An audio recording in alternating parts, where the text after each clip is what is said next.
Spring comes to town, clothed in pastels, a shawl wrapped tightly around her shoulders to ward off the bite of cold mornings. They are what remains of winter. Spring is the season of magic. There's magic in the early flowers, the first butterflies of the year. If winter was death, spring is life, a new beginning. I can feel it in the afternoons, when sunlight filters through the windows, filling the room with liquid gold. Spring is when everything comes back to life.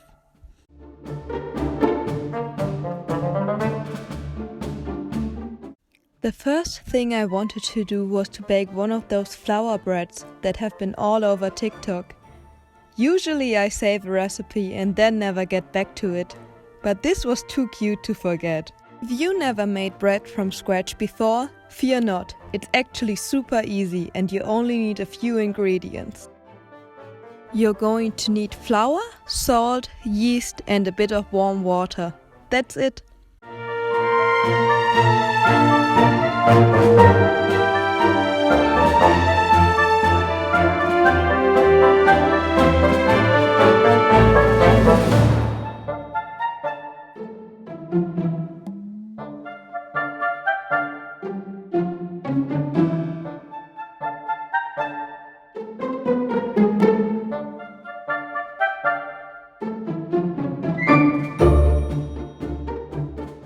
You basically just pour it all into one bowl and mix. Make sure that the water is lukewarm, but not hot. If it's too cold, the yeast dies, and if it's too hot, the yeast also dies. Think about the temperature of a nice bath, if you're unsure.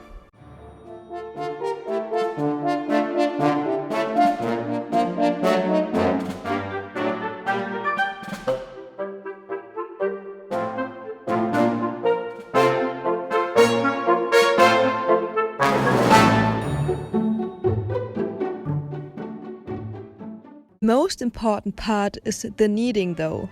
You will want to keep kneading the dough until tiny bubbles of air appear. That's when you know it's ready to rest.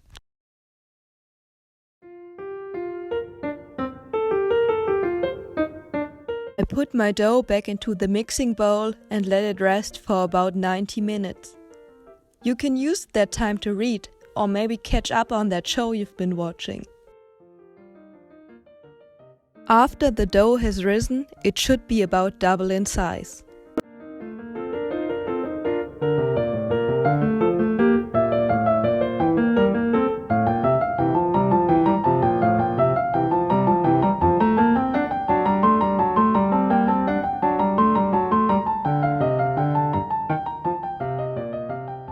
You then start kneading the dough again and shape it into its final shape.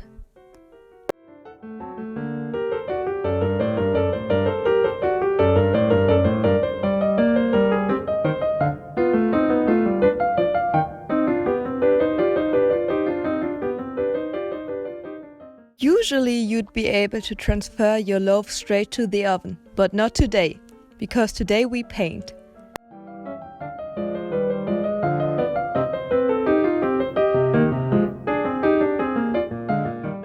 For that you will need flour, water and food coloring of your choice.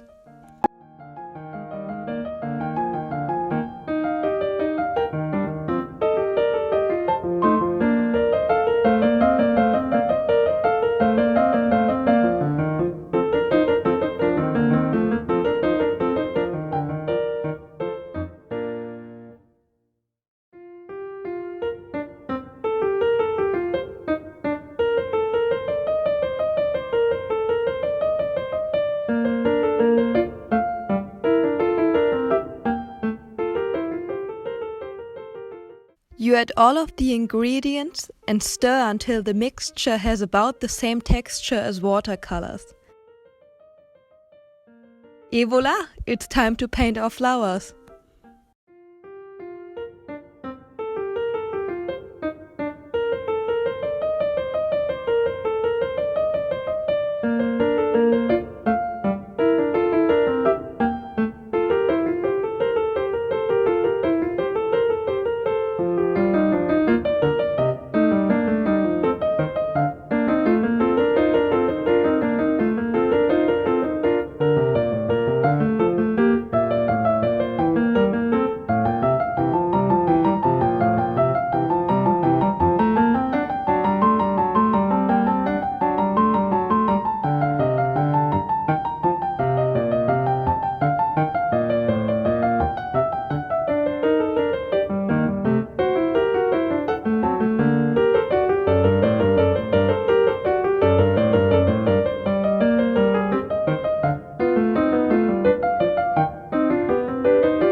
There's only one thing I always have to bring to a picnic. Well, besides my book.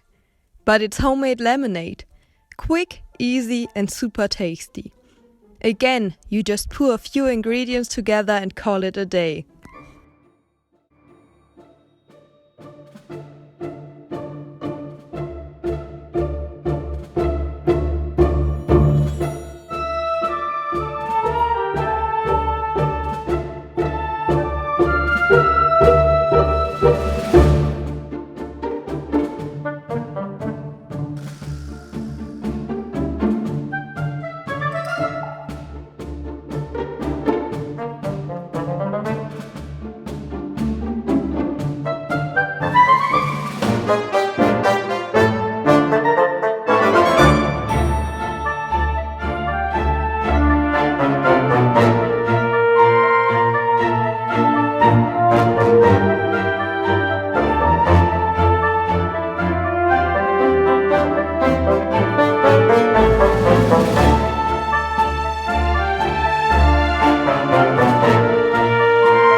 Few years ago, I used to have a picnic with my dog a few times a week, at least in the summer months.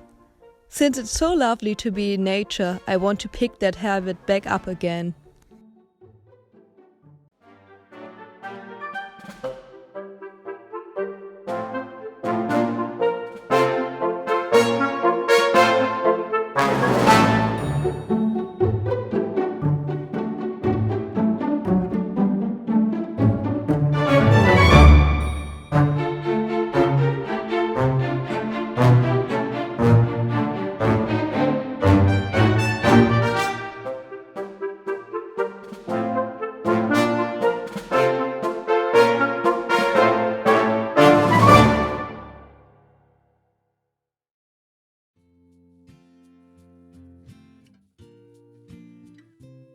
Lastly, but definitely not least, I have a few book recommendations for spring.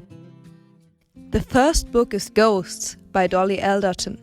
It's been a few months since I read it, but I remember it being a fun and quick read, but it was also quite heartbreaking at times. Alderton offers a profound look on what dating as a heterosexual woman is like, and she does it with warmth and observations straight out of everyday life.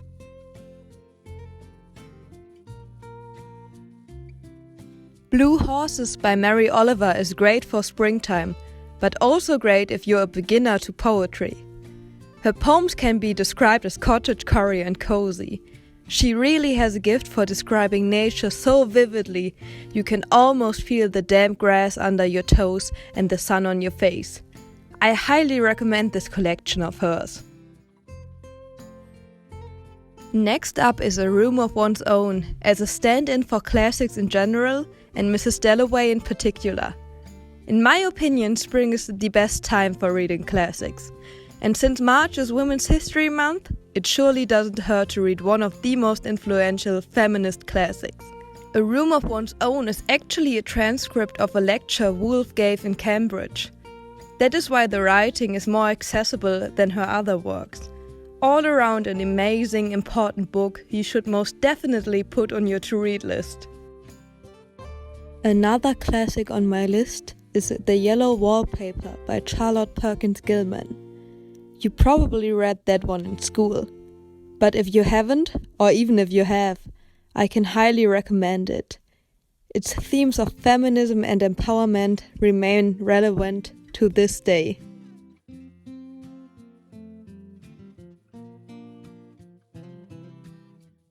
Sense and Sensibility is the Jane Austen novel that feels the most perfect for springtime. But any of her novels would work. This is just my favorite for this time of year. I adore the descriptions of nature and the cottage.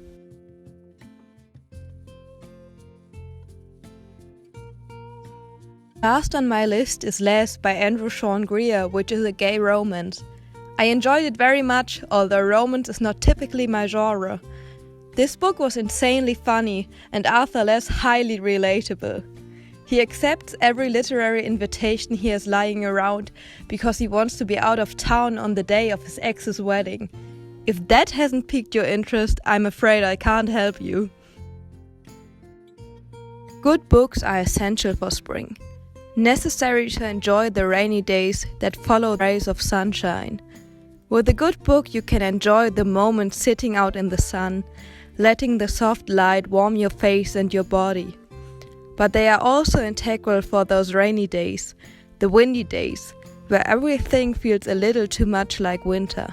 But even they will pass, making room for a hot summer that I will complain about even more than about the rainy days right now. I guess that's what they call balance.